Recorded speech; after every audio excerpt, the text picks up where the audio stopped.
heads is the Bull bull. and tails is the bear. And tails is the bear. Yeah. Tails, you're going to show us your trading desk. Let's go. So right there, when you walk onto the New York trading floor, right, there's a staircase, and when you walk on the floor, this is literally right to the right side of it. If you make a U-turn about face, you're in Peter's brokerage and trading desk. So that's exactly where they are right now on the trading floor. They're in front of Peter's trading desk. Peter Tuchman is one of the most famous traders on the floor of the New York Stock Exchange. He's known as the Einstein of Wall Street, and not just because of his looks. The excitement, the adrenaline, we are the last human marketplace in the world. So what's important is... He showed us why coming to the floor still gives traders like him an edge over people trading. Damn. Hey, mama. She's sliding that thing across the trading floor. Hey, look at homie on the right. Look at homie on the right. Look at him. He got his finger in his fucking mouth. Wait to see that thing slide by. Trading from home. How you doing? Good. Damn. So this is me. This is my spot. So I'll give you a little breakdown of what we do here. This character was done to me back about 7 years ago. It's become my brand. Your first time that you came on this floor and you stood here, do you remember the emotion that you felt, and what was it? 100%. I came on the floor. I had gotten a summer job. I was working under the podium there. I believe his first day on the job, I think his first day on the job was Black Friday, I think. I think his first day on the job was like 1981's Black Friday or something like that. There was a massive crash, like his first day on the job, I believe. It was a bit of fear and excitement, but the adrenaline came out and it was roaring. And I just said, I found where I want to spend the rest of my life. I could not have been more clear. You guys all right? I've been doing this for 40 years. In 1985, when I started here, I was a teletypist. For 85. I went on to be a clerk, and my goal was to become a broker, basically a trader. I still get butterflies in my stomach every morning when I come into work. It's like being in the Super Bowl. We are more relevant now than ever as brokers on the floor of the stock exchange, because the more technology you use, people tend to get detached from the reality of the human part of the market. But the human element here is what made this place. I have a trading strategy which I trade on the close around the imbalances that only come to the floor of the stock exchange. That's one of the reasons I'm here every day, because what we do and I do down here. Peter's such a cool dude. You know what I love about Peter too? He's real tame in these videos. You know what I'm saying? He's real tame in these videos, and he's so much more Max in person. Does that make sense? You guys catch that? You picking up what I'm putting down? You smell what I'm stepping in? He's so much more Max in person. He's fucking awesome. Cannot be done off floor. And so I take that information, right, convey it to the customers in a compliant way so that they're able to have some kind of an edge to trade the market. One funny thing about Pete too, when I was on the floor with him, he tells us his game plan for the day. He's like, here's the deal, boys. I'm using this arbitrage strategy. Works out good. We could see a difference in price action. We see the confluences. We're gonna go long, like right at the open, and I'm looking to snag 30, 40 points, like cents, not futures, but like cents, with 50,000 shares of fucking whatever. And he's like, we're gonna go in heavy. And I'm like, all right. So then the market opens. So I just glance up at the board. I'm sitting like right in front of the bell. I'm cheering, I'm doing my thing. I'm actually making a loud train noise, which everyone was looking at me, because when they were ringing the bell, I said, "Train is coming, baby! Choo, choo, choo!" And everyone stopped and they started looking at me like, what the fuck? And is going on at this guy? And I just like, "Train is coming, baby!" So that was interesting. But Peter says he's going long at open, and now he's the big deal. This guy trades hundreds of millions of dollars in equities, and the market dumps like a fucking dollar right off the rip. Right off the rip, the fucking market just tanks, and I'm like, oof.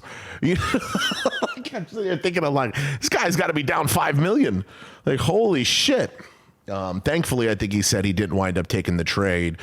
There came a wave of selling that sent the 2,000 men on the floor of the New York Stock Exchange scurrying from... In the old days, during open outcry on the floor of the stock exchange, when there were thousands of people down here trading and screaming and yelling, if there was ever a discrepancy or an argument around a trade, you called in a governor, and a governor had what's called a flipping coin. Whether it was a $10 problem. He loves these fucking coins. He loves these coins. He actually had his own coins made, replicas of his original governor's coin, which is pretty cool. $1 billion problem or whatever it was, you have to flip the coin and you have to live by the solution. So we used to do this in the military too. In the military, I'm sure there's a lot of different sectors of life that do this. We used to call them challenge coins. And so you have your military coins. I got a few. You get your challenge coins from the military, right? And you have different level of coin, right? You have a company level coin. And then you have a battalion level coin, right? You have like a battalion level coin. And then this goes all the way up to a general, right? Like if a general gave you a coin. So if someone used to come up to you with a problem or some shit, then you would be like, all right, challenge coin. You pull your shit out. And this is a paratrooper thing too. You always had to have your fucking challenge coin. If they didn't have that fucking coin, if they didn't have a challenge coin on them, they were cooked. They were cooked. You lose, you're cooked automatically. Now, if you had a challenge coin and it was higher ranking than mine, I'm fucking cooked. Now, if you did have that challenge coin and you had a higher ranking one, I'm fucking cooked 2 times over. I'm getting dusted for challenging you and losing. So, pretty cool. Oh, I've had this in my pocket. Actually, it's kind of gay now when I think about it. Years. Is it reversing? No, market's getting smacked. How did you survive it 4 decades? How did you last? I've had to reinvent myself many times. I've had to sort of bob and weave. I had to be flexible. A lot of the people who I started out here with are no longer here. Either they retired or they were not able to reinvent themselves. There's been a huge transition over the years of what a floor trader does. We're standing, in a place that in 1650, they were trading stocks outside under the buttonwood tree. In 1903, they built this. You know what I asked Pete? I said, so like 50 years ago, right? Before everything, motherfuckers would just mail in their stock purchases, right? Like you would just mail it into your broker in New York and like hope 5 months later you got a letter back in the mail saying your purchase went through and the stock's doing good. And he's like, oh yeah. And he's like, yeah, we used to just put in these orders and back then, and then we billed them. Like we had to charge them like for one transaction, like $7,000 dollars. I'm like, so like you just waited for mail to like come in and be like, yeah, your stock's doing great. Like you had no idea. There's no phones, no nothing. Like you just literally needed a letter in the mail 3 months from now being like, your stock actually had fraud and dumped down to fucking $2, man. You just lost $100,000. Imagine reading that letter. Like that's crazy work, how they used to do things back then. We need to acknowledge that every industry has been outsourced a little bit by technology. We still have a plethora of human beings here. What is the most problematic emotion that you deal with when you're trading? Obviously fear, right? The greatest emotion of all. One of the biggest problems that day traders have is they get emotional about money. They get emotional about it. He's talking about you losers. You make it, you lose it. What was the biggest failure that you learned the most from? In 2006, I literally spent 2 years not making any money. The market was going into a rough time. And so for me, it was really a struggle to find customers, to find business. We were also going into a bit of a transition with technology entering into the marketplace. You really had to go out there and fight for the business. And yet I got up every morning. I knew opportunity was not going to find me, cowering at home in bed, feeling sorry for myself. I figured one day things are going to turn, and in fact, they did. Did you ever have doubt that you weren't going to make it? Oh, absolutely. My parents are Holocaust survivors. They found each other, fell in love, and came to America and got their American dream. So they were two people I actually think that's really kind of woke up badass. with gratitude. I actually think that's kind of badass that his parents were both Holocaust survivors. I think that's pretty fucking badass to say both my parents were Holocaust survivors, and while they were fleeing, met each other and fell in love. That's fucking dope. Like, that's a crazy backstory. I think that's dope as fuck. And it also brings me to my second point. Like, fuck Logan. You know what I mean? Like, fucking Logan, what a bitch. You know what I'm saying? Like, and he's not even going to take his shirt off. Fuck you. You know what I mean? Like, you know, you can live in fear, or you can live in faith, and you can live in victim mode, or you can live in gratitude. I just also want to cover on Logan real quick. With Logan real quick, I just also want to throw it out there that I blew 2 of his funded accounts today. So I really am working at getting my get back. I'm going to get my fucking get back. 4 accounts. Fuck you, dog. You blew the other 2. No, you blew the other 2, pussy. I only blew 2. Fuck you. But I'm getting my fucking get back. One day at a time, baby. Logan doesn't realize it. I made him get me bagels at a Jewish deli, and I blew 2 of his fundeds. I'm getting mines. Dude. I'm getting fucking mines. What is your favorite indicator or indicators on a chart? Well, first of all, I'll tell you that the S&P 500 for me is the most exciting indices.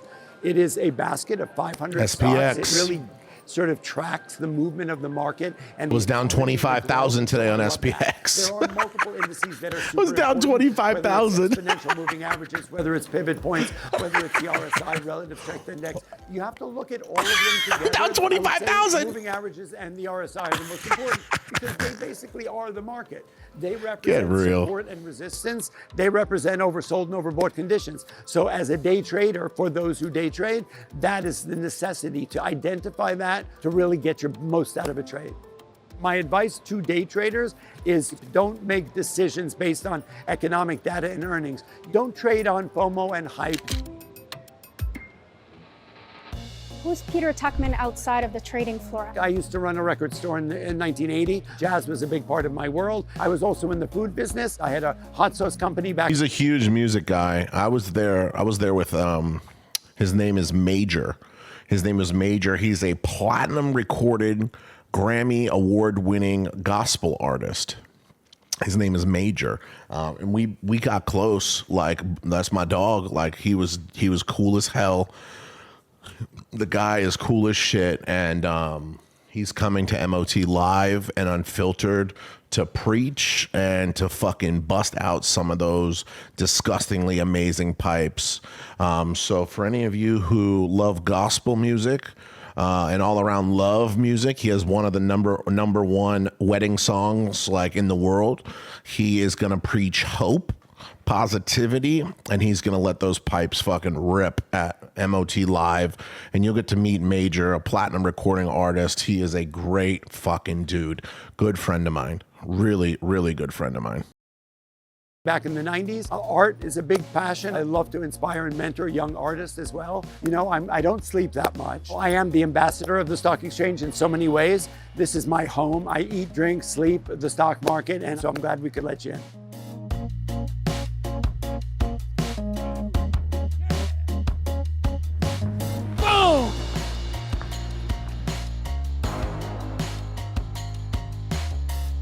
He's the man, dude. He's just such a good dude, man. I'm telling you guys. And if you guys, I thought the floor was going to be underwhelming.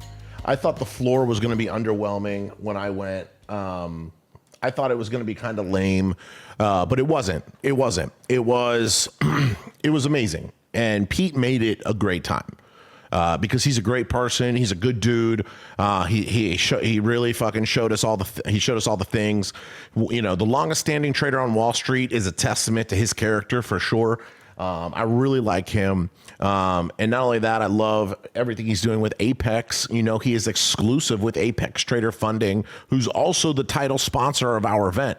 The title sponsor, Apex Trader Funding, is also exclusive with Pete.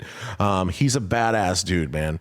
He's a badass dude. So if 10 out of 10, if any of you get the chance to go on the floor. You know, maybe we should do that as a massive giveaway one time. Maybe we should do a go to the New York Stock Exchange with Max giveaway.